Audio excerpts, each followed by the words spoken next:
Assalamualaikum warahmatullahi taala wabarakatuh. Bertemu kita pada pagi ini. Apa khabar semua anak-anak murid cikgu? Okey. Kita sambung dengan topik kita pada sebelum ini, di mana kita belajar tentang peralatan perlindungan diri. Okey. Sekarang kita pergi kepada topik yang seterusnya, iaitu peralatan perlindungan diri di dalam makmal. Hari itu dekat badan kita. Sekarang ni kita pergi kepada di dalam makmal semasa menjalankan aktiviti eksperimen. Okey. Peralatan perlindungan diri yang disediakan di dalam makmal seperti penyirang kecemasan, pembilas mata, kebot wasap dan kabinet aliran lamina.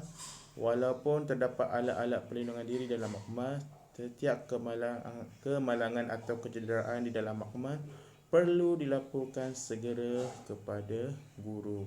Ingat ya, anak-anak murid, jika kita buat eksperimen di dalam makmal, jika berlaku kemalangan, sila laporkan dengan segera kepada guru. Okey. Ini antara contoh alat peralatan perlindungan diri di dalam makmal. Okey, ini kabinet aliran lamina. Kabinet ini digunakan untuk mengelakkan kontaminasi semasa aktiviti berkaitan dengan mikrobiologi yang dijalankan. Jadi kita buat eksperimen dalam ni bagi mengelakkan culture. Okey, kemudian kita ada pula penyiram kecemasan. Okey, tugas penyiram kecemasan ni pula digunakan untuk membersihkan dan membilas bahagian badan atau pakaian yang terkena bahan kimia dengan segera. So dia macam paip air hujan. Ni tengok ni. Ini sinki basuh tangan. Okey. Alright.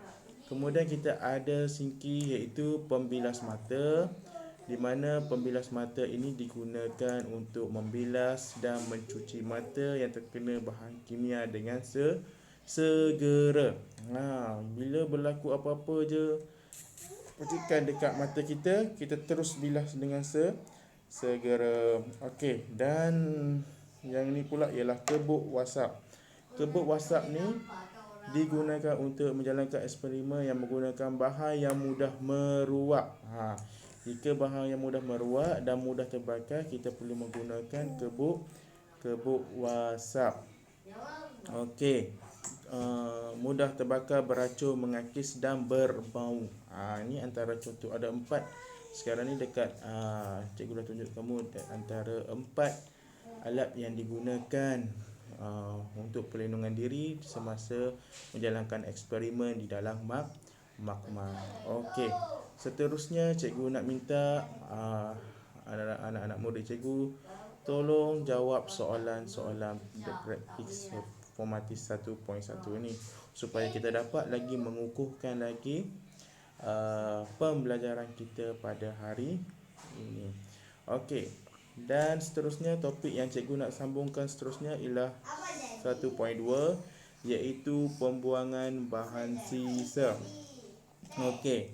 Bahan yang boleh dibuang ke dalam sinki dan tidak boleh dibuang ke dalam sinki.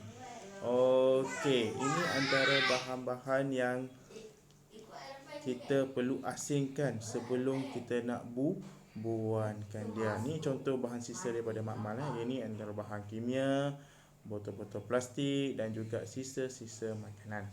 Okey, bahan sisa boleh dibagi kepada 2 jenis. Satu, bahan yang boleh dibuang ke dalam sinki. Satu lagi, bahan yang tidak boleh dibuang ke dalam sinki. Bahan yang boleh dibuang ke dalam sinki ialah cecair atau larutan yang berkepekatan rendah. Ingat tengok ni. Bahan yang boleh dibuang ke dalam sinki ialah cecair atau larutan yang berkepekatan rendah dan tidak berbahaya, seperti bahan neutral, asid lemak dan alkali lemah. Kalau asid kuat, alkali kuat, kita tak boleh buang ke dalam sinki. Kalau yang lemah, boleh. Okey. Itu yang perlu kamu kena ingat. Antara contoh bahan yang tidak boleh buang ke dalam sinki ialah ini. Sisa-sisa pepeja tak boleh, nanti menyebabkan sinki tersumbat. Bahan yang punya nilai pH kurang daripada 5 dan lebih daripada 9. Maksudnya di sini asid kuat ataupun asid alkali kuat. Sebahagian pelarut organik, bahan kimia, asid, grease, minyak, cat, minyak hidrogen peroksida ni semua tak boleh. Bahan toksik, logam berat, bahan sisa organik, mikrob dan bangkai haiwan, bahan buangan radioaktif. Okey. Bahan meruat, bahan reaktif. Okey. Bahan ini boleh menyebabkan pencemaran alam dan berbahaya kepada kehidupan. Okey, maksudnya di sini ialah bahan yang dibuang ke dalam yang tidak boleh dibuang ke dalam sinki ini adalah bahan yang boleh memberi pencemaran alam dan berbahaya kepada kehidupan. Okey, alright. Bagaimana kita cara nak menguruskan sisa-sisa biologi ni? Okey, kita baca dialog ni. Okey, cikgu nak anak-anak semua baca dan fahami apa yang dimaksudkan mengurus bahan biologi. Maksudnya kita pegang konsep yang tadilah.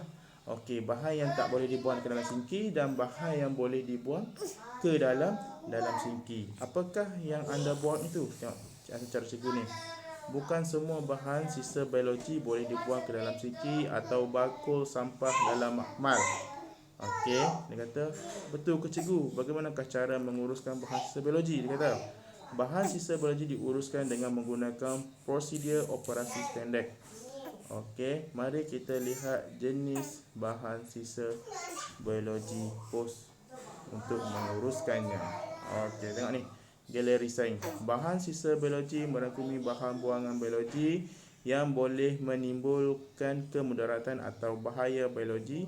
Bahan sisa biologi ini termasuk bahan kumuhan, tisu, bangkai, medium, kultur, bekas plastik, kaca dan sarung tangan. So antara bahan-bahan ini yang kita tidak boleh buang ke dalam sinki. Alright. Okey, ini antara proses operasi standard. Ini antara POS dia. Okey, yang perlu kamu kena ingat. Alright. Prosedur yang digunakan. Okey, cikgu kamu boleh bacalah. Ni semua ni ada kategori A, kategori B, kategori C dan kategori D. Jenis bahan peralatan tajam, pepecah tidak tajam, bangkai organik, cecair. So kita boleh kelaskan di sini. Okey. Pecah jari jarum, penjarahan tajam, bilas scalpel, pengurusan dia, masukkan ke dalam bekas khas, bekas sisa tajam, tidak di autoclave. Tidak di autoclave ni maksudnya kita tak payah nyah kumankan dia. Bekas simpan di tempat yang selamat sebelum dilupuskan. Manakala kalau pepecah tidak tajam, sarung tangan, tisu, medium kultur, kita bungkus dia, masukkan ke dalam beg plastik bio bahaya, di autoclave kan. Maksudnya kita boleh nyahkan dia, kuman dia, dan dimasukkan ke dalam tong bio bahaya. Kemudian kategori C, bangkai organ haiwan makmal, haiwan uji kaji, dibalut dalam bahan menyerap kertas tisu, dibungkus rapi dalam beg plastik bio bahaya, sejuk beku sebelum dilupuskan. Manakala kategori D, cecair, darah, serum, dinyah kontaminasi secara autoclave, dilupuskan secara terus ke dalam sistem tumbuhan melalui sinki makmal ataupun tandas. Okey, itu sama juga.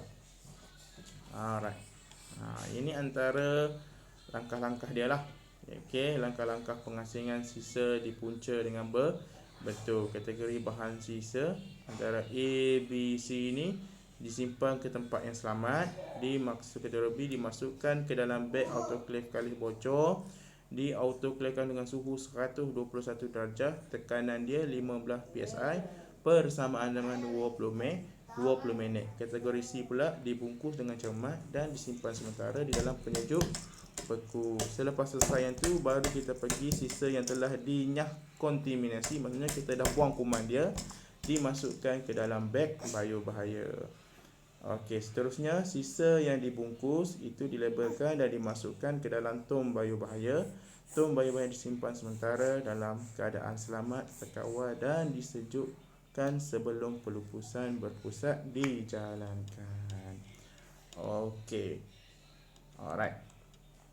Dan akhir sekali, apakah yang perlu kita buat jika berlaku kemalangan di dalam makmal? Okey, ini antara langkah-langkah yang perlu kita urus, mengurus kemalangan di dalam makmal. Okey, kenapa ia berlaku kemalangan ni? Kemalangan di dalam makmal boleh berlaku disebabkan oleh kecoyan kita, kelalaian ataupun kejadian di luar jangka atau kurang kemahiran dan pengetahuan dalam eksperimen sains. Sebab itu apa-apa yang berlaku di dalam makmal, kamu kena dengar arahan daripada guru dahulu sebelum melaksanakan eksperimen. Okey. Apakah jenis kemalangan yang biasa berlakunya?